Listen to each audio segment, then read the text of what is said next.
नमस्कार, आदाब, बहुत-बहुत स्वागत आप सभी का। आप देख रहे हैं खास कार्यक्रम नज़र और नज़रिया। मैं हूँ आपके साथ बुशरा खानम फहद। उम्मीद है आप सभी की होली खुशनुमा रही होगी। अभी जो मौजूदा सरकार है, उसका काम है बाँटो और राज करो। चाहे वो फिर हिंदू मुसलमान में हो, कुकी मैथी में हो, हिंदी नॉन हिंदी स्पीकिंग में हो, साउथ और नॉर्थ में हो या फिर इंडिया और भारत पे जिस तरह की बहस होती है या उस पर हो। आपको ये पता ही है कि फिलहाल एम के स्टालिन जो कि तमिलनाडु के मुख्यमंत्री हैं, वो फिलहाल नेशनल पॉलिटिक्स के केंद्र में नजर आ रहे हैं और लगातार वो जिस तरह से नरेंद्र मोदी सरकार को चुनौती दे रहे हैं और जिस तरह से वो उनको आड़े हाथों ले रहे हैं, शायद ही किसी मुख्यमंत्री ने इतने सख्त तरीके से नरेंद्र मोदी सरकार को घेरा होगा। मसले दो हैं, एक मसला है भाषा का, जिस तरह से 3 भाषा सूत्र का इस्तेमाल किया जाता है, यानी कि हिंदी, इंग्लिश और उसके साथ-साथ तमिल। व जो तमिल स्पीकिंग लोग हैं, आपको पता है जो तमिलनाडु के लोग हैं, वो लगातार तमिल भाषा को जिस तरह से उनका एक तरह का प्रोटेस्ट भी रहा है, उसको प्रेफ़रेंस वो हमेशा देते हैं क्योंकि वो उनकी वहाँ की भाषा है। इसको लेकर एक तरह का विवाद छिड़ गया है न्यू एजुकेशन पॉलिसी को लेकर और इसके साथ-साथ जो इससे बड़ा मसला बनता हुआ नज़र आ रहा है, वो है डिलिमिटेशन का, क्योंकि डिलिमिटेशन 2026 में प्रस्तावित है। एम के स्टालिन का ये कहना है कि मौजूदा केंद्र सरकार साउथ और नॉर्थ यानी कि उत्तर और दक्षिण भारत में सीटों का जिस तरह से बंटवारा करने जा रही है, उसमें वो एक बड़ा गैप पैदा करने जा रही है। यानी कि उत्तर भारत में वो डिलिमिटेशन के बाद जो कि 2026 में प्रस्तावित है, जिसको लेकर कमीशन भी बना दिया गया है 2022 में, वो करके उत्तर भारत में वो इतनी सीटें बनाना चाहती है कि दक्षिण भारत की उसे उस तरह से जरूरत ना रह जाए।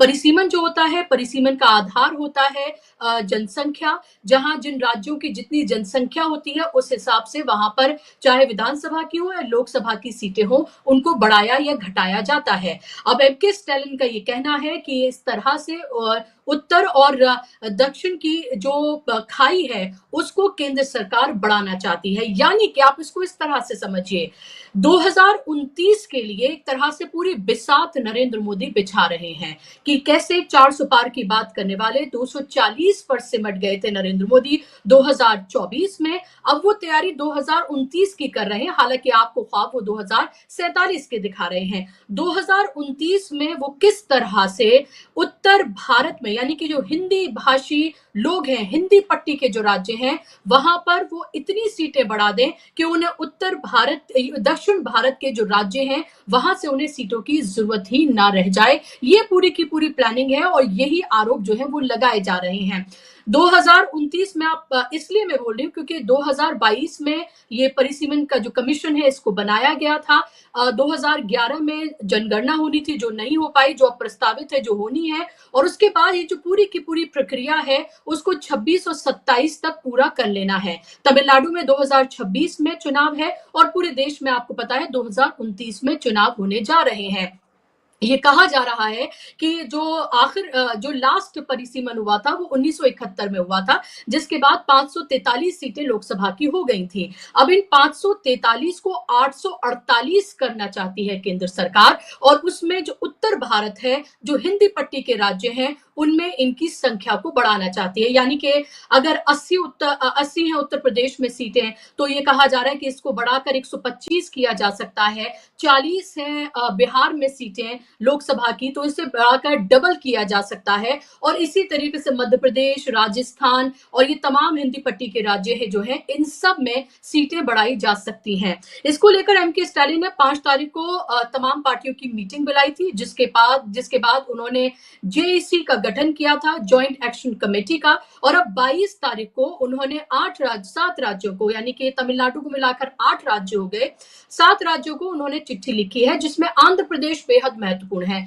इसमें पंजाब, उड़ीसा, तमिलनाडु, तेलंगाना और आंध्र प्रदेश, ये तमाम राज्य हैं, वेस्ट बंगाल, पंजाब, इन सबको शामिल किया गया है। इन सबको चिट्ठी लिखी गई है और चिट्ठी लिखकर ये कहा गया है कि जिस तरह से भाषा को लेकर जो विवाद हो रहा है, एम के स्टालिन का कहना है कि हमें हिंदी का हम के विरोधी नहीं है, लेकिन हिंदी थोपे जाने के हम विरोधी हैं और इसको लेकर उन्होंने एक तरह की मुहिम छेड़ दी है। ये मामला सिर्फ पार्लियामेंट के बाहर ही नहीं बल्कि पार्लियामेंट के अंदर भी जोर पकड़ता जा रहा है।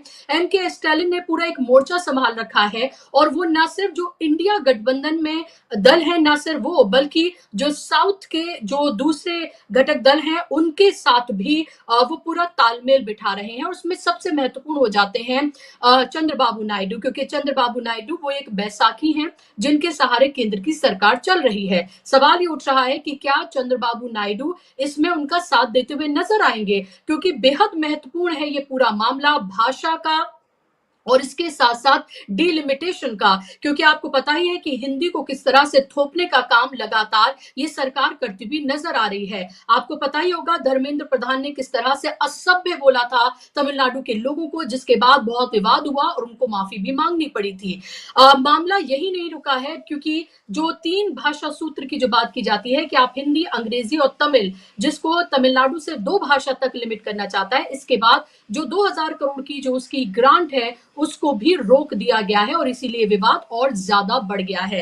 ये डिलिमिटेशन की जो पूरी की पूरी कार्रवाई है ये कितनी दूर तक जाने वाली है, उत्तर और दक्षिण की खाई को कितना ज्यादा ये बढ़ाएगी, क्या वाकई में ऐसा करके जो मोदी सरकार है या आरएसएस और भारतीय जनता पार्टी है वो उत्तर भारत में हिंदी पट्टी के राज्यों में अपनी सीटों की तादाद को इतना बढ़ा लेना चाहते हैं कि दक्षिण के जो राज्य हैं उनकी उनको उस तरह से जरूरत ना रह जाए, क्योंकि दक्षिण का सिर्फ एक राज्य है कर्नाटका जहां वो सरकार बनाने में कामयाब रहे हैं। तमिलनाडु और केरला में लगातार वो अपने पैर मजबूत करने की कोशिश कर रहे हैं, लेकिन उनको कहीं से कहीं तक कामयाबी नहीं मिल पा रही है। जो आरएसएस का ये ख्वाब है वो लगातार चकनाचूर होता हुआ नजर आता है दक्षिण के हवाले से जब हम बात करते हैं। और अब ऐसे में डिलिमिटेशन को लेकर ये प्लानिंग आपको जम्मू कश्मीर को नहीं भूलना चाहिए।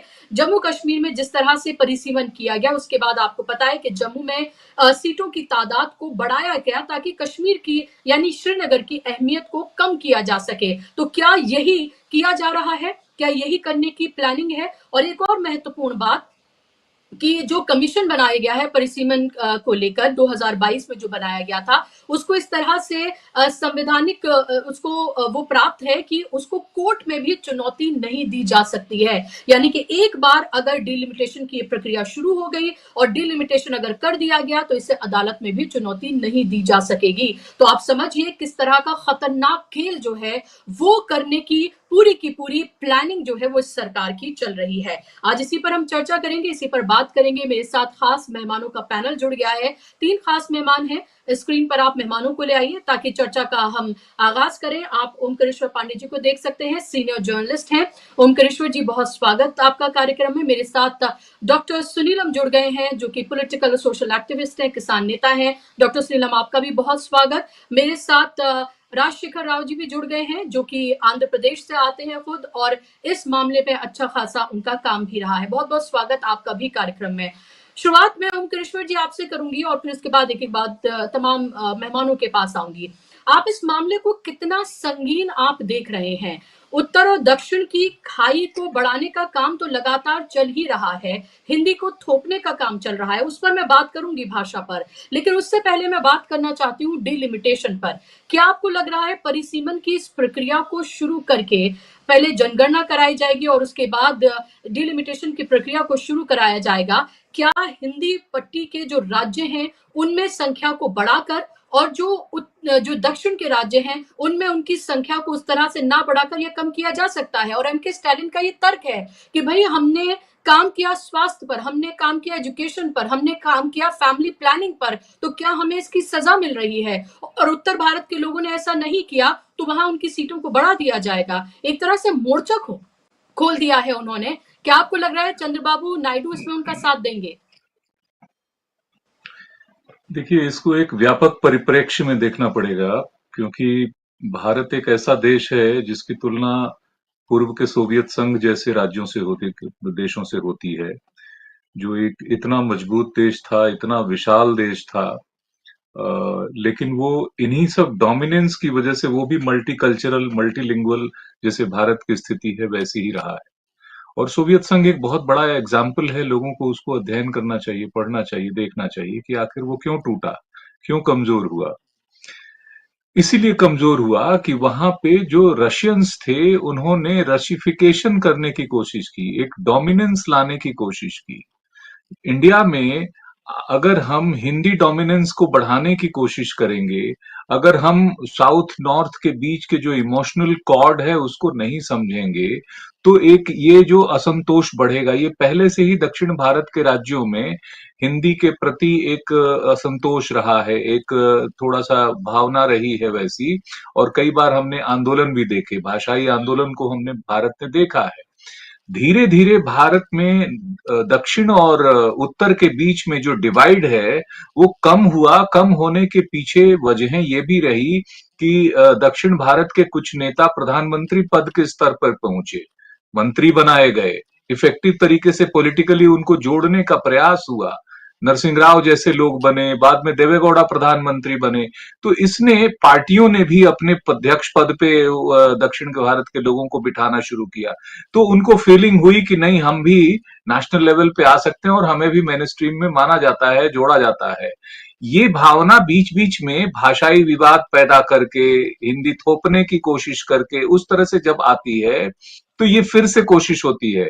पिछले चुनाव में भी नॉर्थ साउथ डिवाइड करने की कोशिश की गई थी। अब ये जो मसला है ये बहुत गंभीर मसला है। डिलिमिटेशन होना है, ये तय है। आपने डिटेल्स बताया है इसका कि ये बाकायदा उसकी कमेटी बनी हुई है। वो कमेटी बाध्यकारी है, अगर एक बार शुरू हुआ तो उसको मानना पड़ेगा और किसी अदालत में इसको चुनौती नहीं दी जा सकती। तो ये पहले से है, लेकिन सवाल ये है कि उनको इस बात पे एतराज क्यों है। एतराज ये है कि दक्षिण भारत के राज्यों ने पॉपुलेशन कंट्रोल किया, उन्होंने अपने पॉपुलेशन को लिमिटेड रखा है। जो एक समय पूरे भारत में कोशिश होती थी कि भाई जनसंख्या नियंत्रण हो तभी ठीक से विकास होगा। अनियंत्रित जनसंख्या का विकास होने से फिर आप कितनी भी प्लानिंग बनाएं, आप सर्टेन लोगों के हिसाब से सड़कें बनाते हैं और 10 साल में जो है वो क्राउड उस पर बढ़ जाता है। सड़क की साइज उसका वो वाइड करना होता है, पुलों को बनाना, इस तरह से तमाम क्षेत्रों में आप कोई भी प्लानिंग करेंगे, अगर जनसंख्या आपकी कंट्रोल नहीं है तो आपको मुश्किल होगा अपनी पूरी जनसंख्या को विकास के रास्ते पर ले जाने में। यही मुश्किल हो रही है कि दक्षिण भारत ने तो जनसंख्या नियंत्रण को ठीक से लागू किया, उस पर काम किया, डिसिप्लिन में रखा। उत्तर भारत में ये बेहिसाब बढ़ा है, ये उनका आरोप है, ये उनका कहना है, ये मैं नहीं कह रहा। ये आंकड़े देखने होंगे कि कितना साउथ बढ़ा, कितना नॉर्थ बढ़ा। अब जनसंख्या के हिसाब से अगर आप सीटों को डिलिमिट करेंगे, बंटवारा करेंगे, नए सिरे से उसमें बढ़ाएंगे, तो जाहिर है कि उत्तर भारत के राज्यों को सीटें ज्यादा मिल जाएंगी और दक्षिण भारत के राज्यों को कम मिल जाएंगी। तो जो केंद्र में उनका प्रभुत्व है, उनका जो प्रभाव है, उनकी जो आवाज है, वो कमजोर होगी। तो ऐसा दक्षिण भारत के राज्य कैसे पसंद करेंगे, क्यों पसंद करेंगे, इसको कैसे किया जाना चाहिए ताकि उनके मन में अपनी उपेक्षा का भाव न हो कि भाई हम भी इस देश के हैं और हमारा भी उतना ही है बराबर का हक। तो हमें पॉलिटिकल पावर में भी, हमारी पॉलिटिकल से भी जो पार्लियामेंट में होती है वो कम से कम पहले से कम तो ना हो। ये प्रयास उनकी तरफ से है। स्टालिन ने जो इनिशिएटिव लिया है अपने आप में ये एक बहुत बड़ा इनिशिएटिव है, क्योंकि वो सिर्फ दक्षिण भारत के राज्यों को नहीं बुला रहे हैं, उन्होंने आंध्र प्रदेश, कर्नाटका, केरल, तेलंगाना, उसके अलावा उड़ीसा को भी बुलाया है, पश्चिम बंगाल को बुलाया है और पंजाब के मुख्यमंत्रियों और नेताओं को भी संपर्क किया है। तो ये सिर्फ दक्षिण भारत के राज्य नहीं है, ये वो राज्य हैं जहां भाजपा शासन में नहीं है। ये कह सकते हैं एक तरह से कि ज्यादातर इंडिया अलायंस के राज्य हैं इसमें से। तो अगर इनकी रिग्रुपिंग हो रही है, इनकी गोलबंदी हो रही है, तो वो सिर्फ इस डीलिमिटेशन तक फर्क नहीं डालेगी, इसकी आवाज दूर तलक जाएगी। इसकी आवाज जो है केंद्र की सरकार, जो मौजूदा सरकार है एनडीए सरकार, वह जिस बैसाखी पे टिकी हुई है वो चंद्रबाबू नायडू की बैसाखी है, वो नीतीश कुमार की बैसाखी है। अगर उस बैसाखी का एक पांव भी कमजोर हुआ तो दूसरे पांव को कमजोर होने में वक्त नहीं लगेगा। और जो बीजेपी प्रयास करती है या इस मान के चलती है कि अगर नायडू कमजोर होंगे तो वो दक्षिण भारत के दूसरे छोटे दलों से उनकी भरपाई कर लेंगे, या फिर नीतीश कुमार और दूसरे ये प्रयास करेंगे। ये एक बड़ा रिस्की खेल है जो बीजेपी खेलने जा रही है। इसमें केंद्र की सरकार की, मोदी सरकार को ही खतरा हो सकता है। जो अच्छा, दक्षिण भारत में वो ये क्यों चाहते हैं कि वो कम हो और उत्तर भारत को ज्यादा सीटें मिल जाएं? इसके पीछे पॉलिटिकल रीजन है। दक्षिण के 129 सीट अगर पार्लियामेंट्री सीट आते हैं तो उसमें मात्र 29 सीटों पर बीजेपी अपना ये जो जीत पाई है, अपना प्रभाव हासिल कर पाई है। पार्लियामेंट में उसके पास सिर्फ 29 सीट्स हैं। 100 सीटों पे वो घुस नहीं पा रहे हैं, वहां उनकी एक्सेप्टेंस नहीं है। कई राज्य हैं जहां पर एक भी सीट उनकी नहीं है। तो इसलिए वो जहां सीटें उनकी ज्यादा हैं, जहां आ जाती हैं, जहां पर ये इनका जो टेम्पल पॉलिटिक्स या कमंडल पॉलिटिक्स या सनातन पॉलिटिक्स या हिंदूवादी पॉलिटिक्स चल पाता है, वहां पे वो चाहते हैं कि उसको बढ़ाएं। आप अभी देखें संभल में क्या हुआ। इतिहास में पहली दफा, भारत के इतिहास में, मस्जिदों को बड़ी संख्या में किसी जिले में ढका गया तिरपाल से। क्या आपने मस्जिदों को ढका? जी नहीं, आपने मस्जिदों को नहीं ढका, आपने भारत की सनातन संस्कृति की उदारता को ढका। आपने ये दिखाया कि भारत में अब अल्पसंख्यक सुरक्षित नहीं रहते हैं, उनको वो हक नहीं है कि वो बराबर वो पार्टिसिपेट नहीं कर रहे हैं। हिंदू मुस्लिम डिवाइड हो रहा है।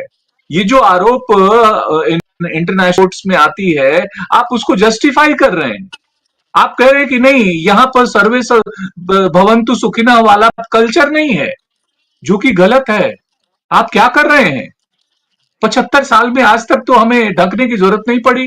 पहले तो होली होती थी, पहले जुम्मा भी होता था, ईद भी होता था, थोड़े बहुत कुछ हुए इधर उधर। तो सरकार में आने के बाद आपका काम क्या है?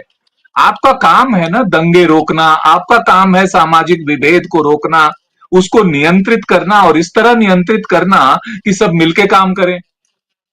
हम्म। मुगलों के जमाने में होली साथ मनाई जाती थी, दरबारों में, उसमें महलों में, किलों में, सब जगह साथ मनाई जाती थी। आज के आपके हिंदुस्तान में हिंदू मुसलमान साथ होली नहीं मना सकते। आज आपको स्ट्रिक्ट ऑर्डर देने पड़ रहे हैं कि घर से बाहर मत निकलो, तिरपाल ओढ़ लो। मस्जिदों को तिरपाल ढंग से क्यों ढक दिया जाए भाई? क्यों पॉपुलेशन की आप कंट्रोल नहीं कर सकते कि कोई हुड़दंगई नहीं होगी, किसी मस्जिद पे एक चींटा नहीं पड़ेगा? ये जो जी हो बिल्कुल। रहा है, ये जो वातावरण है, ये क्या भारत हम्म। को मजबूत बना रहा है? क्या इस वातावरण से भारत मजबूत हो जाएगा? फिर आप उत्तर और दक्षिण के भारत के बीच में विभेद करेंगे, उससे क्या भारत मजबूत हो जाएगा? आप पंजाब को कहें कि वो सिख जो हैं वो खालिस्तान समर्थक हैं और वो हैं आतंकवादी हैं, किसान आतंकवादियों हैं उसमें हैं, ऐसी बातें करेंगे तो भारत कितना मजबूत हो रहा है। पूर्वोत्तर में चले जाएं, मणिपुर को कहेंगे, मणिपुर में कुकी और मैतेई को आपने इतने बुरी तरह बांट दिया है कि कुकी समुदाय अब वहां रेफरेंडम कराने जा रहा है। अब कह रहा हमारे लिए अलग राज्य चाहिए। इतनी बुरी स्थिति है कि कुकी लोग इंफाल वैली के माध्यम से गुजर नहीं सकते, जा नहीं सकते। और मैतेई लोग लाख प्रयास के बावजूद, अभी केंद्र सरकार ने प्रयास किया था, माननीय गृह मंत्री ने वहां पर आदेश जारी किया कि सभी हाईवेज को खोल दिया जाए और बसों को आने जाने दिया जाए। सिविल पॉपुलेशन तो नहीं गया, सिक्योरिटी फोर्सेस जो हैं वो बसों में भर के जाने लगे। इतना भयानक पथराव हुआ है कि वो नहीं हो पाया। ऐसा क्यों हो रहा है कि मैतेई लोग अब कुकी इलाकों में नहीं जा सकते, कुकी लोग अब मैतेई इलाके में? वहां तो कोई विपक्ष की सरकार नहीं है, केंद्र में आपकी सरकार है, मणिपुर में आपकी सरकार है। तो हुआ क्या? ऐसा किया क्या आपने? आप उसको एक्सप्लेन नहीं कर पा रहे हैं। एक आरामबाई टेंगोल नाम का एक वहां पे हथियार बंद ग्रुप था, जिसने अभी हथियारों का समर्पण किया है, सैकड़ों की संख्या में हथियार। पहली बात, उसके हम्म। पास हथियार आए कहां से? हथियार आए तो आप क्या कर रहे थे? उसके बाद समर्पण क्यों कराया? उस पर एक्शन क्यों नहीं हुआ? इतना सॉफ्ट आप उसके प्रति क्यों चल रहे हैं? तो इतनी सारी कॉम्प्लिकेशंस हैं जिससे देश कमजोर हो रहा है, मजबूत नहीं हो रहा है। अंतर्राष्ट्रीय बिल्कुल स्तर यही पर हम सारी देख रहे हैं कि हमारी कॉम्प्लिकेशन। छवि लगातार गिर रही है। जी, बिल्कुल, जी, यही आप कुछ सारे कह रहे हैं? कॉम्प्लिकेशन है ओंकारेश्वर जी, जी। यही सारे कॉम्प्लिकेशन से, यही सारे मुद्दे जो हैं मुबाहे खड़े, यही तो वजह है कि देश को इस तरह से बाँटा जा रहा है ताकि आप तमाम अपने ज़रूरी मुद्दों को भूलकर इस सब में उलझ कर रह जाएँ। मैं आपके पास लौट रही हूँ, लेकिन डॉक्टर सुनीलम, आपसे मेरा सवाल और फिर राजशेखर जी, मैं आपके पास आ रही हूँ। डॉक्टर सुनीलम, क्या ये डिलिमिटेशन करके 2029 की तैयारी की जा रही है? क्या 2029 में किस तरह से इलेक्शन को जीता जाए? क्योंकि एक तरफ तो जितनी संवैधानिक संस्थाएं हैं, उनको अपना पिट्ठू बना ही रखा है। चुनाव आयोग किस तरह से काम कर रहा है, वो हमारे सामने है। वोटर लिस्ट में जो धांधली हो रही है, वो हमारे सामने है। और अब उसको बताया जा रहा है कि आधार कार्ड से भी उसको लिंक किया जाएगा, जिसको लेकर बाकायदा तौर पर 18 तारीख को शायद मीटिंग भी होने जा रही है होम सेक्रेटरी और दूसरे लोगों के साथ। मेरा सवाल ये है कि क्या ऐसा करके 2029 की तैयारी कर रही है, क्योंकि 26-27 में प्रस्तावित है ये डिलिमिटेशन, यानी कि 29 तक इसकी पूरी प्रक्रिया खत्म हो जाएगी। क्या 543 से 848 हो जाएंगी सीटें? लोगों के मन में बहुत सारे सवाल हैं इसको लेकर। क्या इसीलिए इतना बड़ा पार्लियामेंट ये बनाया गया है? तो ये कि ओंकारेश्वर जी ने जो पूरी वक्तव्य जो दिया, उसमें जो भावना व्यक्त की, मैं उसे अपने साथ में मैं उसे जोड़ता हूं और उससे मेरी सहमति है। मेरा उसमें बस केवल कहना इतना है कि वो जो संभल में जो शुरुआत हुई वो पूरे देश तक पहुंच गया, जो है मस्जिदों को ढकने का, तो वो एक लोकतंत्र को ढकने का प्रयास है और भारत के संविधान को ढकने का प्रयास है। ये एक चुनौती के तौर पर पूरे देश के नागरिकों को लेना चाहिए, पॉलिटिकल पार्टीज को लेना चाहिए जो डेमोक्रेसी, सेकुलरिज्म और कॉन्स्टिट्यूशन के अंदर विश्वास रखते हैं। ये पहली चीज। आपने जो सवाल किया, मैं उसका जवाब आपको अपने अनुभव से देना चाहूंगा, क्योंकि मैं बहुत सारी चीजों को भुक्तभोगी हूं, उसमें डिलिमिटेशन का भी भुक्तभोगी हूं। मैं कैसा होता है ये मैं आपको बताना चाहता हूँ, है ना। मेरा बैतूल जिले के अंदर जब ये स्थिति बन गई कि लगातार जो है एक ही पार्टी वहां पर 5 बार जब चुनाव जीत गई और वहां पर इस तरीके की स्थिति बनी कि दूसरी पार्टी को जीतना सही दिखा और भी कैंडिडेट्स आ गए जो कि जीत सकते थे, जो कि उस पार्टी के नहीं थे, रूलिंग पार्टी की बात कर रहा हूं। तो उन्होंने फाइनली क्या किया, उस सीट को उन्होंने रिजर्व कर दिया। रिजर्व होनी थी बगल की छिंदवाड़ा की सीट, जहां पर की ज्यादा ट्राइबल्स थे, लेकिन सीट रिजर्व हो गई बैतूल की कि जहां पर के कम ट्राइबल्स है। ठीक है, ये एक मैंने आपको अनुभव बताया बैतूल जिले का कह करके, छिंदवाड़ा का जिले का एक। दूसरा मैं अपना बताता हूं, मेरा कॉन्स्टिट्यूंसी थी मुल्ताई, और मैं जब 2 बार चुनाव जीत गया 50 और 60% से, तो दिख गया कि हरा नहीं सकते, तो एक कॉन्स्टिट्यूंसी को मर्ज कर दिया गया और उस कॉन्स्टिट्यूंसी का पूरा कॉम्बिनेशन इस तरीके से बना दिया गया कि वहां पर जीतना मेरा संभव ही ना हो पाए। मेरा कहने का मतलब ये है, डिलिमिटेशन जो है वो बराबर सत्ता के अंदर जो लोग रहे हैं, जो लोग रहते हैं, वो उसको अपनी राजनीतिक ताकत बढ़ाने के लिए, अपने लोगों को चुनवाने के लिए वो इस्तेमाल करते हैं। मैं बधाई देना चाहता हूं स्टालिन साहब को कि कम से कम देर से ही सही। देखिए, जिस जी। दिन ये नई पार्लियामेंट की नींव पड़ी थी और विशेष तौर पर जब संगोल वहां बैठाया गया था, पूरे देश और दुनिया ने देखा था कि भाई 850 वहां पर सीटें बना दी गई हैं। तो वो 850 क्यों बनाई गई थी? क्योंकि उसका एक ब्लूप्रिंट इन्होंने तैयार कर लिया था। अब वो ब्लूप्रिंट जब एकदम इम्प्लीमेंटेशन की स्टेज के अंदर आ गया और जब ये हो गया कि अब तो जो है डिलिमिटेशन कमीशन काम करना शुरू कर ही देगा और मेजॉरिटी जो है स्वाभाविक तौर पे बीजेपी के मेंबर्स की उसके अंदर रहने वाली है, तब सब लोग जागे। लेकिन कम से कम उसको लीड करने का काम वो व्यक्ति कर रहा है जो आज से नहीं जागा हुआ है। आपको याद है कि उन्होंने एक all India federation for social justice and federalism बनाया उन्होंने, है ना, और आज से नहीं बनाया, 2021 के अंदर बनाया। तब मामला जो है आपको याद है कि वो था उसको लेके सोशल जस्टिस, जाति जनगणना के सवाल को लेके था और फेडरलिज्म के सवाल को लेके था। तो देश के अंदर फेडरलिज्म का सवाल राज्यों के लिए बहुत इंपॉर्टेंट रहा है और इसलिए समझा जा सकता है, लोग ये समझेंगे कि स्टालिन ने बुला लिया क्योंकि वहां आम आदमी पार्टी की सरकार है, ऐसा नहीं है। पंजाब एक ऐसा जो है रहा है स्टेट जो बराबर फेडरलिज्म के मुद्दे के को सेंटर के सामने खड़ा होकर रख करके चुनौती देता रहा है। सरकारिया कमीशन बना था, ये बात को लोगों को याद रखना चाहिए। और ऐसे ही लोग अभी इसे नायडू के साथ में जोड़ के देख लें। लेकिन ये भी आपको याद रखना चाहिए कि जब सरकार भंग हुई थी, एनटीआर की सरकार थी, तो आंध्रा ने फेडरलिज्म के मुद्दे को बहुत हाईलाइट करके सामने लेकर के आया था। इसी तरीके से जम्मू कश्मीर के लिए, तो देश के राज्यों के लिए जो इस देश के भारत के संविधान की जो बुनियाद फेडरल स्ट्रक्चर की, संघवाद की, जिसके ऊपर मतलब जिसे कहते हैं कि लाठी लेकर के पीछे पड़ी हुई है, पूरे तरीके से फेडरलिज्म का अंग भंग करना चाहती है केंद्र सरकार, इसमें भरोसा ही पूरा नहीं है। हर चीज के अंदर जो भी वो कानून बनाते हैं उसके अंदर अपने हाथ में ले लेते हैं। अभी आपने देखा, अभी आपने जो है किसानों का इस समय जो पूरे देश में प्रोटेस्ट चल रहा है, वो किस बात को लेके चल रहा है? उन्होंने एक जो है national agriculture marketing policy framework बना दिया, और वो जो है फेडरल स्ट्रक्चर के ऊपर वो हमला है, और पूरे देश के किसान संगठन लड़ रहे हैं और देश की राज्य सरकारें उसके ऊपर लड़ने का काम कर रही हैं। मैं तो ये कहूंगा, मतलब सार्वजनिक अपील करना चाहूंगा स्टालिन साहब से, हमारे संगठनों ने जाकर के उनको ये लिखित तौर पर भी दिया है कि भाई जब आप अपनी मीटिंग बुला रहे हो तो वो मीटिंग जो है वो पूरा का पूरा जो उसका कोर इशू होना चाहिए, डिलिमिटेशन तो होना ही चाहिए।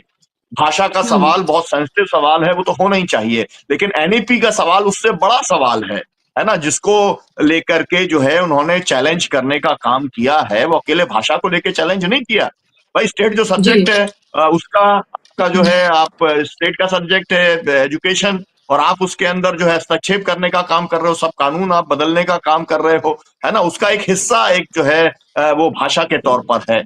मेरा कहना ये है 29 पार्टियों को उन्होंने बुलाने का काम किया है। मेरा कहना यह है कि उन्हें इंडिया ब्लॉक की सभी पॉलिटिकल पार्टीज को जो फेडरलिज्म में विश्वास रखती हैं, फेडरलिज्म के लिए आग्रह रखती हैं, उन्हें बुलाना ही चाहिए।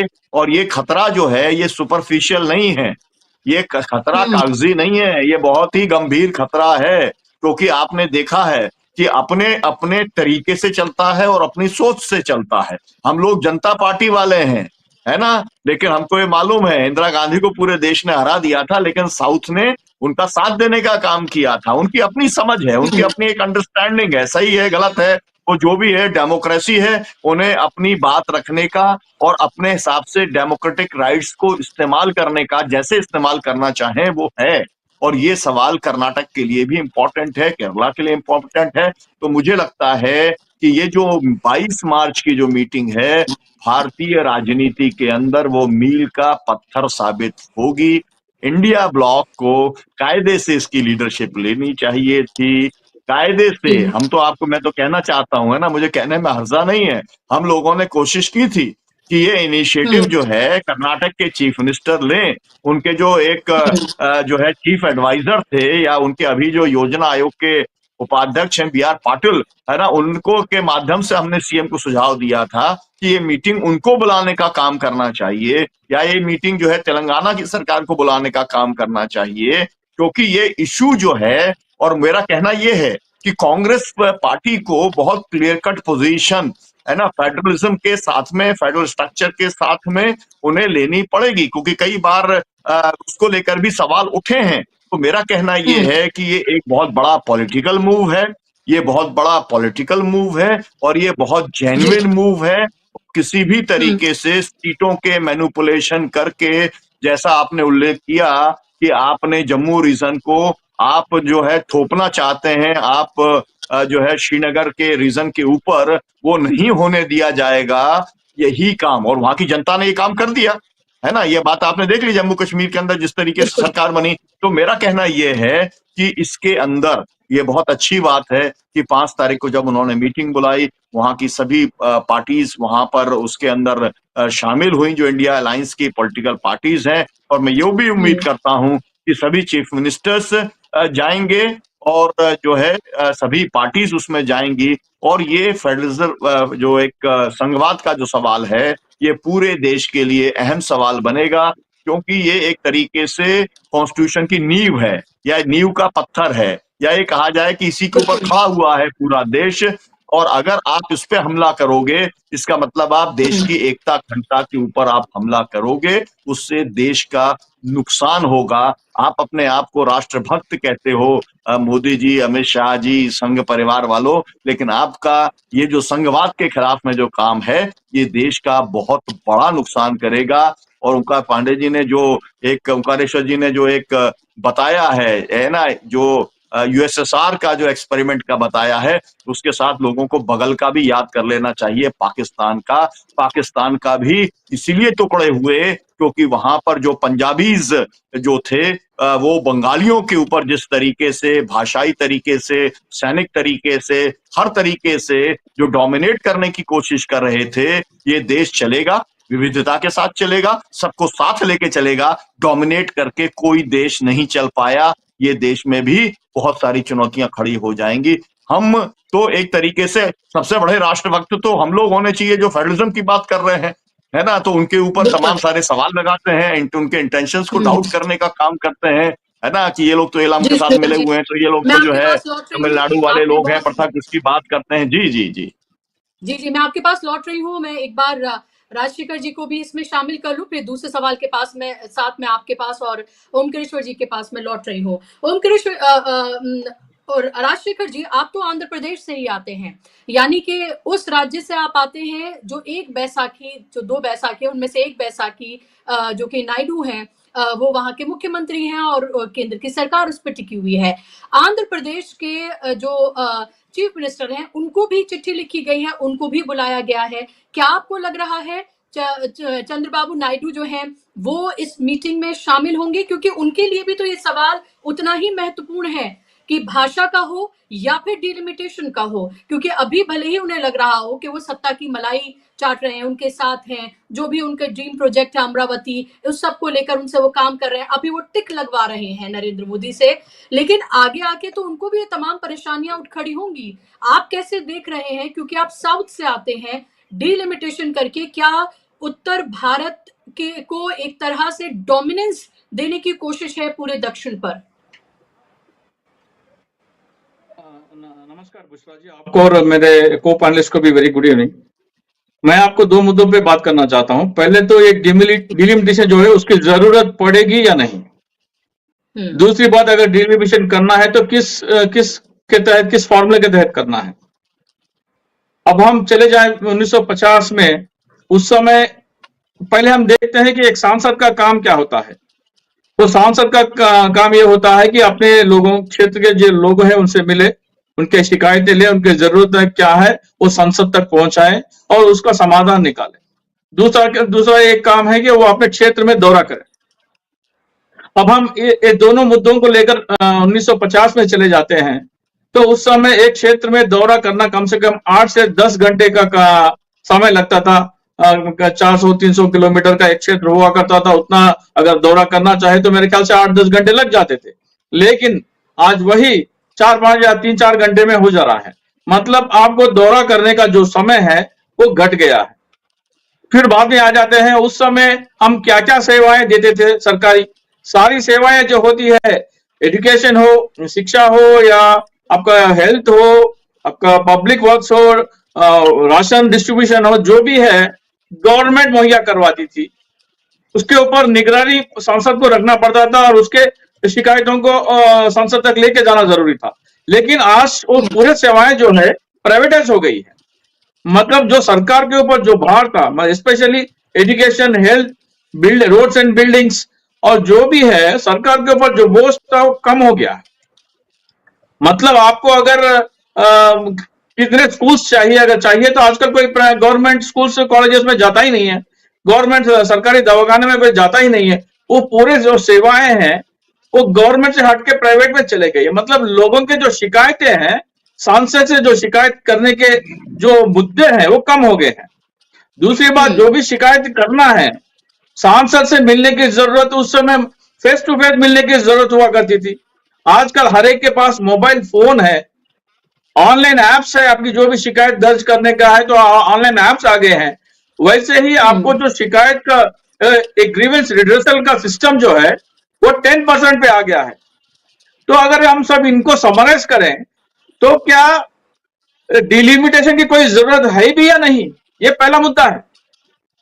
जो एक वर्कलोड था एक सांसद के ऊपर, वो वर्कलोड काफी घट गया है, सीमित रह गया है। अगर उसको हम नजरअंदाज करके उसको हम कंसिडर करें तो जो काम है, जो मतलब जो टाइम है सांसद का स्पेंड करने का, वो काफी कम हो गया है।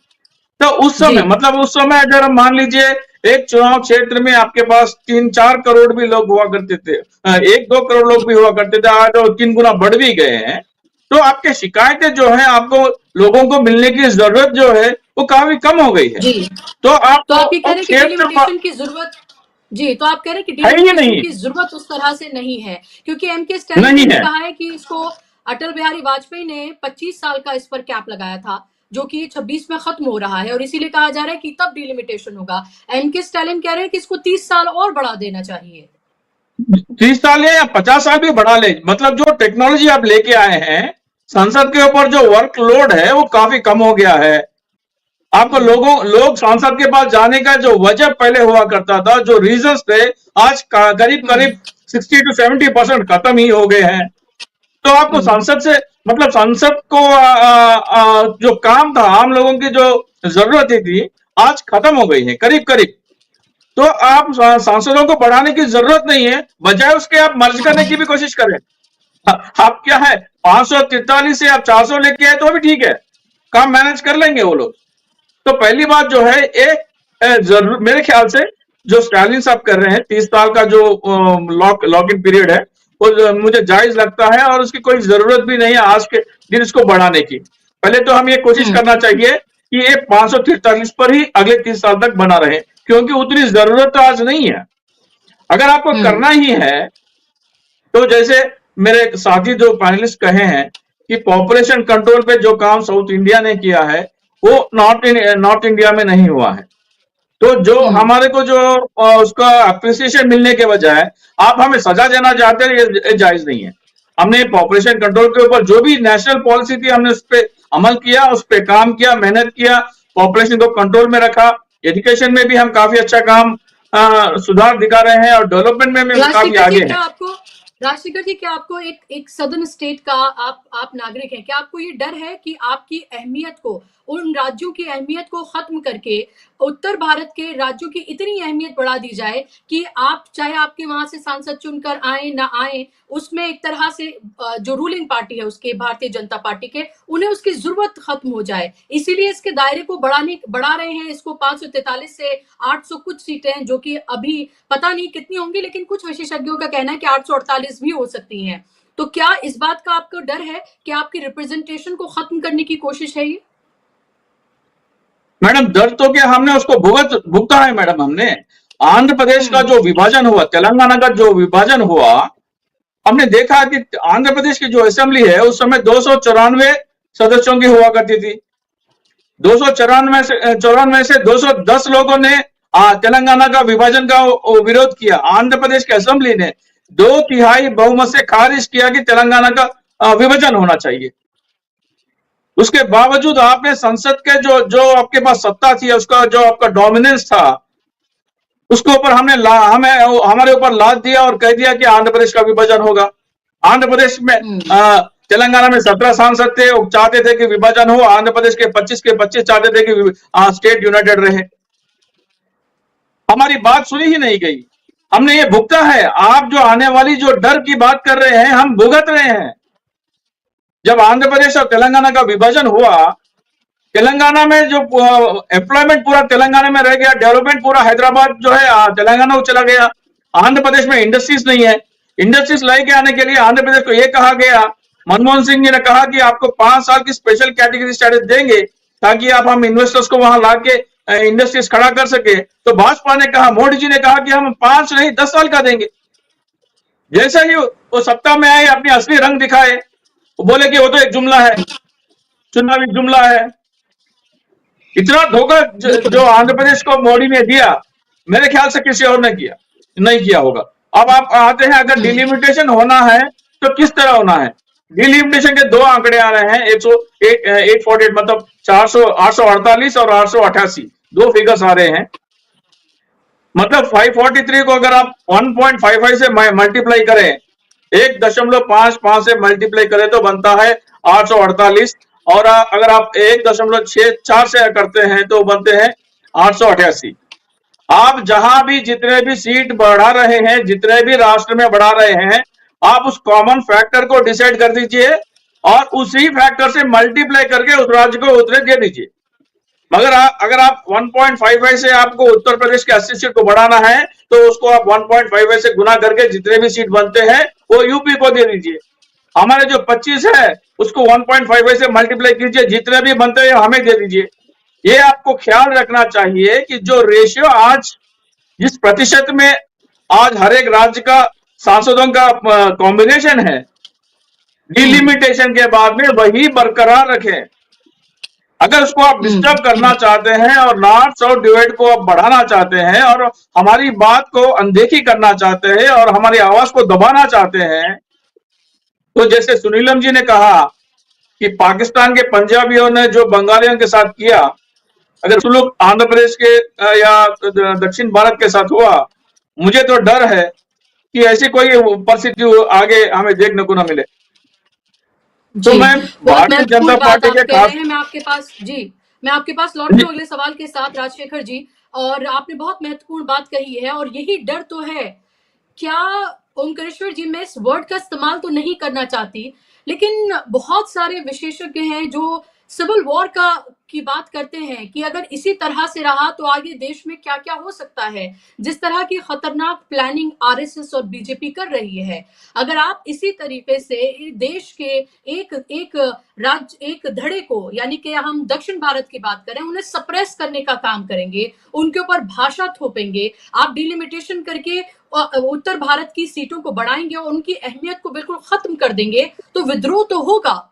और हमने देखा है ऐसा नहीं है, भाषा को लेकर खासतौर पर तमिल जो है वो बहुत सेंसिटिव रहे हैं। 1960 को हमें नहीं भूलना चाहिए, जब इसी तरह का एक आंदोलन हुआ था और अगर मैं गलत नहीं हूं तो शायद 60 से 70 लोगों की जान तक उसमें गई थी। वो विद्रोह हमने देखा था। उस तरह की परिस्थितियां पैदा हो सकती हैं। आप कितना खतरनाक देख रहे हैं इस पूरे खेल को, क्योंकि इस पर बात करना बहुत जरूरी है। बहुत जरूरी है बात करना। मैं चंद्रशेखर राव जी की बात से शुरू करना चाहता हूं। उन्होंने एक फार्मूला रखा कि भाई इस रेशियो में आप बढ़ाएंगे तो उसके अनुसार सबको बढ़ेगा तो कोई दिक्कत नहीं होगी। स्टालिन ने भी ये बात कही है, वहां जो उन्होंने पहले मीटिंग की उस मीटिंग में भी एक बात उठ के आई है कि अगर बढ़ाना ही है आपको तो 1971 का जो पॉपुलेशन फिगर है उसके आधार पर बढ़ाइए। मतलब कई तरह के फार्मूले आ रहे हैं। भारत में अभी तक 4 बार डिलिमिटेशन हुआ है। 4 में से 3 बार जो है सीटों की संख्या बढ़ाई गई है और थोड़ी थोड़ी मामूली मामूली बढ़ाई गई हैं सीटें। चौथी बार 2002 में हुआ था। मैं आपको फिगर बताता हूं, 1952 में, 63 में, 73 में और 2002 में ये 4 बार डिलिमिटेशन हुए। चौथी बार जो डिलिमिटेशन 2002 का था उसमें सीटों की संख्या नहीं बढ़ाई गई, सिर्फ रीएडजस्टमेंट किया गया, रीअलाइनमेंट किया गया कि इस एरिया में ये भी आ जाए, उस एरिया से ये निकल के उस कंस्टिट्यूएंसी में चला जाए। सो ये रीअलाइनमेंट था। तो बेसिकली 73 के बाद से कोई डिलिमिटेशन नहीं हुआ है। तो देश को जरूरत है, अगर देश को जरूरत है तो हमें इसका एक बैलेंस भी देखना पड़ेगा कि सिर्फ एक क्षेत्र को जरूरत है, दूसरे क्षेत्र को जरूरत नहीं है। वॉइसेस को देना, अच्छा पॉपुलेशन को ही आधार क्यों बनाए, डेवलपमेंट को इंडेक्स को आधार क्यों नहीं बनाए, दूसरे और पैमाने क्यों ना हम डिसाइड करें कि जिसमें हमें इक्वल पार्टिसिपेशन मिले। जो आज की स्थितियां हैं, क्या आपको लगता है कि इम्बैलेंस स्थितियां हैं? पिछले भी जो डिलिमिटेशन हुए उसमें जो ज्यादा फायदा हिंदी राज्यों को हुआ है, उन राज्यों को हुआ है जहां पे बीजेपी आज काबिज है। उसमें उत्तर प्रदेश जैसे राज्य है, मध्य प्रदेश जैसे राज्य है, महाराष्ट्र जैसे राज्य हैं, अन्य कई राज्य हैं। तो हमें बैलेंस सिचुएशन को क्रिएट करना पड़ेगा और हमें ये कोशिश करनी पड़ेगी कि कोई ऐसा मतभेद मनभेद ना हो जो किसी गंभीर दिशा की ओर ले जाता हो। ये तो मानना ही पड़ेगा ना। हम क्यों करें सिविल वॉर की बात, हम क्यों करें किसी और चीज की अनरेस्ट की बात। भारत एक मजबूत राष्ट्र है, डेमोक्रेटिकली भी डायलॉग्स की यहाँ सिचुएशन है जिसको बीजेपी खत्म करती जा रही है। डायलॉग्स और डेलिबरेशंस जो हैं वो इस देश में खत्म हो रहे हैं, पार्लियामेंट से खत्म हो रहे हैं, कैबिनेट में नहीं हो रहा है। दूसरी जगहों पे आश्चर्य होगा आपको कि इस देश में सोचने समझने का अधिकांश काम जो है वो कुछ बड़े बड़े जो थिंक टैंक माफिया हैं उनको दे दिया गया है।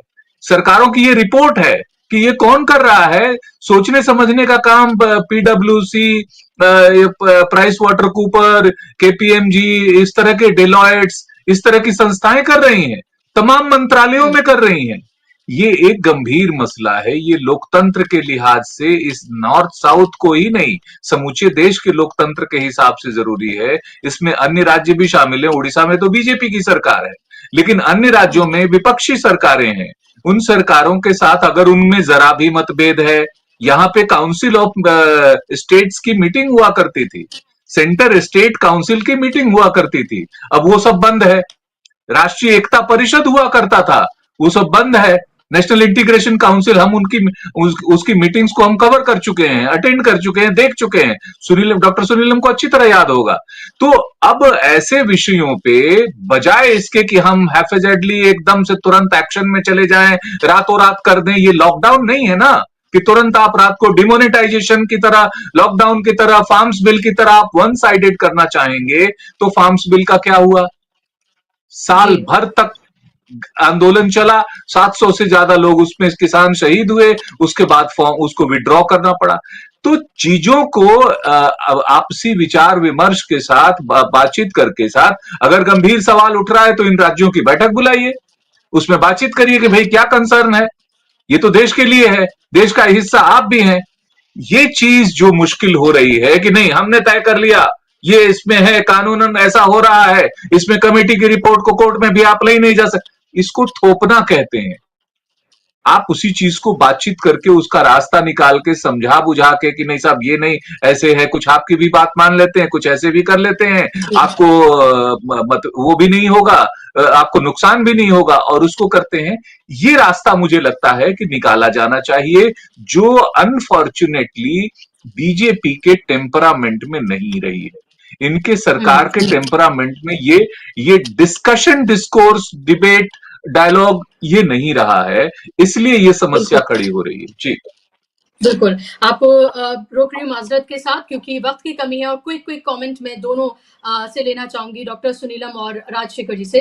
डॉक्टर सुनीलम, अगर ऐसा होता है, क्योंकि अगर अभी हम मौजूदा सरकार को देखें तो वो तो जिस तरह से ओमकारेश्वर जी ने कहा कि वो डायलॉग और इन सब चीजों में तो वो बिल्कुल एक तरह से यकीन नहीं रखती है, वो विपक्ष को देश के दुश्मन की तरह से पेश करती है, उनसे कोई इस तरह का डायलॉग ये हमने नहीं देखा है। लेकिन जिस तरह की मनमानी वो करते रहे हर मुद्दे पर, अगर डिलिमिटेशन को लेकर भी वो उसी तरह की मनमानी करते हैं तो उसके क्या नताइज आप देख रहे हैं? बहुत संक्षेप में आपसे, और फिर यही सवाल राजशेखर जी आपसे भी। जी देखिए, ये मसला डेमोक्रेसी के अंदर आपकी आस्था से जुड़ा हुआ मसला है। अगर आपका लोकतंत्र में विश्वास नहीं है तो आप कंसल्टेशन नहीं करेंगे। और हम लोगों का, ये जो जन आंदोलन वाले लोग हैं पूरे देश में, हम लोगों का यही अनुभव है।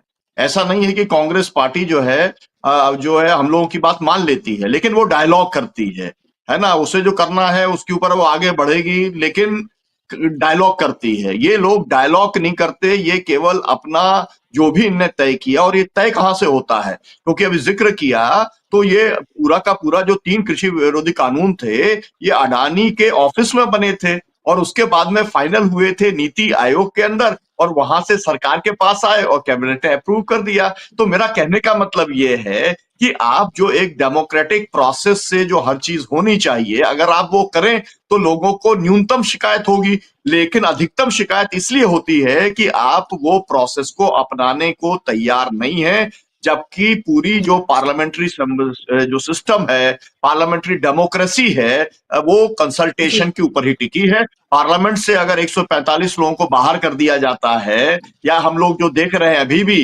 कि सुनवाई नहीं होती है, आप जो है कोई भी एक लेके आते हैं विधेयक और उसके अंदर अपनी जो है मेजॉरिटी से उसको वैसे ही बिना डिस्कशन के आप पारित कर देते हैं, बड़े बड़े बिल पारित कर देते हैं। तो ये बात एकदम साफ है, लेकिन ये बहुत खतरनाक स्थिति होगी अगर ये एक तरीके से कंसोलिडेशन हो रहा है, तो ये कन्फ्लिक्ट की तरफ जाएगा। ये कॉन्फ्लिक्ट की तरफ ना जाए, आप उसके साथ में बातचीत करिए। हमारे देश के लोग हैं, उनका एक, जैसे अभी जो है हमारे साथी ने जो चंद्रशेखर राव साहब ने एक प्रस्ताव दिया, स्टालिन साहब ने एक प्रस्ताव दिया, 360 प्रस्ताव हो सकते हैं, लेकिन अगर आप उन प्रस्तावों के ऊपर विचार करने को तैयार हो गए तभी बात बनेगी, है ना, नहीं जी। तो बात नहीं बनेगी। और मैं तो ये कहना चाहता हूं, मेरे को तो ऐसा लगता है कि इंडिया गठबंधन बहुत समय से कॉन्फ्लिक्ट टाल रहा है ना, लेकिन वो टलने वाला नहीं है।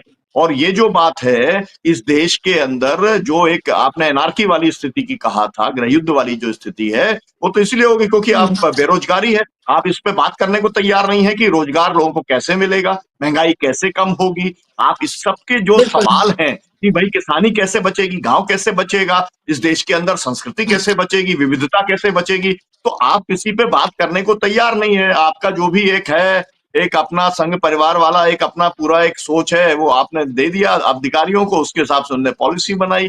तो आप कोई प्रिस्क्रिप्शन से ऐसा देश नहीं चला सकते, चाहे वो आईएमएफ और वर्ल्ड बैंक का प्रिस्क्रिप्शन हो, चाहे वो संघ परिवार का प्रिस्क्रिप्शन हो, या फिर उनका जैसे ट्रंप चलाने की कोशिश कर रहे हैं, है ना, तो वो कोई भी नहीं चलेगा। आपने देखा कि ट्रंप को एक के बाद एक सब फैसलों को पीछे हटना पड़ रहा है ना, जिसे हम थूक के चाटना कहते हैं। तानाशाही तो से इतनी बड़ी जो अपने आप को तानाशाही से इस तानाशाही तरह जो से अपने ये आप को चीजें मान नहीं रहे हैं, चलने वाली उसको है। पीछे हटना पड़ रहा बिल्कुल। है, तो यहाँ पर तो करना ही पड़ेगा जी। बिल्कुल, ज़ाहिर सी बात है, माफ़ कीजिएगा सबको मैं बीच में रोक रही हूँ। और राजशेखर जी, आपसे लास्ट कमेंट मेरा कि अगर इसी तरह से आपको लग रहा है कि अगर नरेंद्र मोदी और या उनकी सरकार इसी तरह से अगर काम करती है, जैसे उनकी प्रवृत्ति रही है, तो फिर क्या साउथ में आप किस तरह का बवाल आप क्या होता हुआ देख रहे हैं? क्या आपको लग रहा है वहाँ से विद्रोह की आवाज़ें शुरू हो सकती हैं? क्योंकि एमके स्टैलिन जिस तरह से एक तरह से कह सकते हैं कि सीधे तौर पर टक्कर ले रहे हैं वो नरेंद्र मोदी सरकार से, ये सीधे तौर पर हम देख रहे हैं जिस तरह के उनके वक्तव्य आते हैं। उषा जी, जैसे आपने कहा कि दक्षिण भारत का जो दिल आहत हुआ है, उस दक्षिण भारत में अगर किसी का सबसे ज्यादा दिल आहत हुआ है तो वो आंध्र प्रदेश का है। आंध्र प्रदेश को जो विभाजन के समय जो हमारा स्पेशल कैटेगरी स्टेटस का जो मुद्दा है, अहम मुद्दा है, आंध्र प्रदेश को अगर डेवलपमेंट होनी है तो उसी के जरिए होनी है, उसको आपने नजरअंदाज कर दिया। आपको एक बता दें, आप सिविल डिसोबीडियंस की बात कर रहे हैं, आंध्र प्रदेश में ये आवाज अब उठने लगी है कि अगले फाइनेंशियल मतलब 1 अप्रैल के बाद तब तक केंद्र सरकार के टैक्सेस रोके जाएं जब तक हमारी मांगे पूरी नहीं होती। मतलब इनकम टैक्स, सर्विस टैक्स और national highway toll tax, income tax और सर्विस टैक्स का आप जो है रिटर्न भरेंगे, केंद्र सरकार को बताएंगे कि हम इतना टैक्स भरना है, लेकिन पैसा नहीं भरेंगे। तब तक नहीं भरेंगे जब तक आप हमें 10 साल की स्पेशल कैटेगरी स्टेटस नहीं देते, और स्पेशल कैटेगरी स्टेटस देने के बाद में विथ एरियर्स बकाये के साथ आपको जो भी भुगतान करना है करेंगे। और नेशनल हाईवे टोल टैक्स की बात है तो 1 अप्रैल से जो है आंध्र प्रदेश में ये बात चल रही है कि नेशनल हाईवे टोल टैक्स बंद किया जाए। तब तक बंद किया जाए जब तक हमारा जो वायदा है स्पेशल कैटेगरी स्टेटस 10 साल का, वो देने के बाद में ही फिर से दोबारा नेशनल हाईवे टोल टैक्स पे करना शुरू करें। और इस बीच में जितना भी आपने नेशनल टोल टैक्स पे करना बंद कर दिया, उसका कोई एरियर्स भी भुगतान नहीं होगा, ताकि आप पे दबाव बना रह सके, ताकि जल्द से जल्द आप इस मामले को सुलझाएं। जी बिल्कुल, आप कुछ ऐड करना चाह रहे हैं सुनीलम जी? बस मैं इतना ऐड करना चाह रहा हूं कि जो भावना आंध्रा के लोगों की है वही भावना बिहार के लोगों की भी है ना। उन्होंने उस तरीके से आंदोलनात्मक तय नहीं किया है, लेकिन वहां पर भी ये स्पेशल स्टेटस वाला बहुत बड़ा मामला है, क्योंकि एश्योरेंस था, कितना चाहिए, 1000 करोड़ चाहिए, लाख करोड़ चाहिए, वो सब था, लेकिन मिला जो है कुछ नहीं है। तो बिहार के अंदर भी ये तो बार बार बिहार के साथ धोखा हुआ है, बिहार से बहुत झूठ बोला गया है, बिहार के साथ बार बार धोखा हुआ है, बिहार के साथ बार बार सरेआम झूठ बोला गया है। बिहार के लोग, बिहार के युवा इसीलिए असंतोष है उनमें। और आप देख लीजिए कि जितनी भी इस प्रकार की चीजें, इस प्रकार के कदम उठाए जा रहे हैं, उसमें एक कदम भी क्या युवाओं को नौकरी देने वाला कदम है? क्या बेरोजगारी कम करने वाला, महंगाई को कम करने वाला कोई ऐसी चीज जिससे जनता को राहत होती है, उस कदम पे सरकार बहुत गंभीर होकर प्रयास करती हुई नजर आती है। सबसे अनफॉर्चुनेट बात यही है। उनको लगता है नहीं, मंदिर बना दो, अब सीता जी का मंदिर बना दो, अब फला का मंदिर बना दो, अब ये कर दो, मतलब आप हमेशा रिलीजियस पोलराइजेशन और ऐसी चीजें, ये डिलिमिटेशन के जरिए भी आप सिर्फ ये चाहते हैं कि हम अगली बार सत्ता में बने रहें, उसके लिए हम बहुत गंभीरता से प्रयास करें। ये मुझे बड़े लगता है कि बहुत महत्वपूर्ण बिहार बात और जी, आंध्रा जाहिर सी के बात है अलायंस की जरूरत जी है, बिहार और आंध्रा के अलायंस की जरूरत है स्पेशल स्टेटस को लेकर के। इसके ऊपर अगर कुछ बिल्कुल, हमें काम अभी हो तो तो मैं मोदी जी चाहती का हूँ भी कि इलाज हो हमें तो जाएगा और सदन में लोगों की आश्वासन दिया गया प्रिवेंशन सर। डिप्रेशन भी हो जाएगा। जी हमें हमें तो सदन में आश्वासन दिया गया, सदन में आश्वासन दिया गया जी डॉक्टर मनमोहन सिंह के द्वारा कि हम 5 साल के स्पेशल कैटेगरी स्टेटस देंगे। तब के वेंकैया नायडू जी उठकर बोले कि हम 10 साल के दे देंगे हम अगर सत्ता में आए। वो भगवान के सामने, तिरुपति बालाजी मंदिर के सामने उन्होंने वादा किया मोदी जी ने कि हम 10 साल का स्पेशल कैटेगरी स्टेटस देंगे। इतना बड़ा भगवान को भी धोखा देने वाला पार्टी अगर कोई है तो भारतीय जनता पार्टी है। जी बिल्कुल, बहुत भगवान ही इलाज महत्वपूर्ण ये करेंगे। चर्चा है और this discussion can go on and on because हमारे साथ जो तीनों लोग हैं वो बहुत ही हम कह सकते हैं कि इस मामले के जानकार और दूसरे मामलों के भी जानकार हैं और उनकी जो इनपुट्स हैं वो जाहिर सी बात है यहाँ कमेंट बॉक्स में भी तमाम जितने दर्शक हैं वो बहुत इसको एंजॉय भी कर रहे हैं और पता भी उनको चल रहा है कि आखिर हो क्या रहा है देश में और कैसे भटकाया जा रहा है। बहुत महत्वपूर्ण चर्चा आज की और आप सब लोगों का, तीनों मेहमानों का बहुत शुक्रिया कार्यक्रम का हिस्सा बनने के लिए, अपना कीमती समय देने के लिए और इस इनपुट के लिए बहुत थैंक्स धन्यवाद। थैंक्स धन्यवाद आप तमाम दर्शकों का भी कार्यक्रम का हिस्सा बनने के लिए। नमस्कार।